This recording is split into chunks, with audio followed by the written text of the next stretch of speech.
Right, the infamous Johnstown flood, of course, it claimed the lives of more than 2,200 people. 20 million tons of water and debris hurtled down a mountain at up to 40 miles an hour, decimating that western Pennsylvania town. It changed America forever. The weather was a big part of that story back in 1889, and Al should know because he wrote a book on this. And we're going to talk to him about that book in a minute. But first, let's go to the forecast on that fateful day. Hey, Al. Yeah, guys, it was really unbelievable because what happened was we had this big storm system, a weird year of weather. Heavy storms made their way across the country. Sunday, the storm system started in California on Sunday, the 26th of May, 1889. By Monday, it was making its way across the country, causing massive problems, intense rain in Nebraska. Kansas had violent winds. And then Wednesday, the 29th, on into Thursday and Friday, the system continued to the east. Severe rain, wind from Michigan to Tennessee. And then Thursday into Friday, the system slows up, parks itself over Pennsylvania because of a high pressure system that blocked it. And now we're talking about more than a foot of rain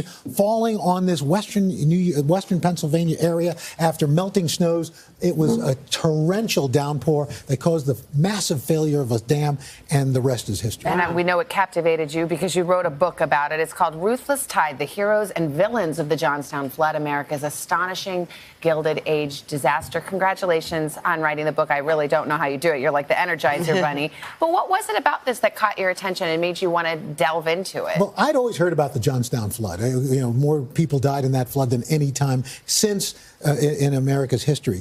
But I didn't know what caused it. And not only was it an unbelievable amount of rain, but it was also the carelessness of a group of one-percenters, if you will. Names like Andrew Carnegie, Henry Clay Frick. They wanted their own, getaway in the mountains of Pennsylvania. They created a man-made lake with a dam that was inferior, and eventually, and people said this is bad. Something bad is going to happen. And unfortunately, May 31st, 1889, it did. When it started raining there, they didn't have all the weather tools you have to predict things. Did they know that it was going to be this bad? Did people know to make a run for it? Not at the beginning. They just started installing telephones at this point, but there was nobody at the club to make a phone call. There was a telegraph operator who sent messages because somebody rode from the dam down there. But once they got word to folks down in Johnstown, nobody really believed it. And so when this dam broke at 3:10 in the afternoon, 20 million tons of water left that lake in 30 minutes.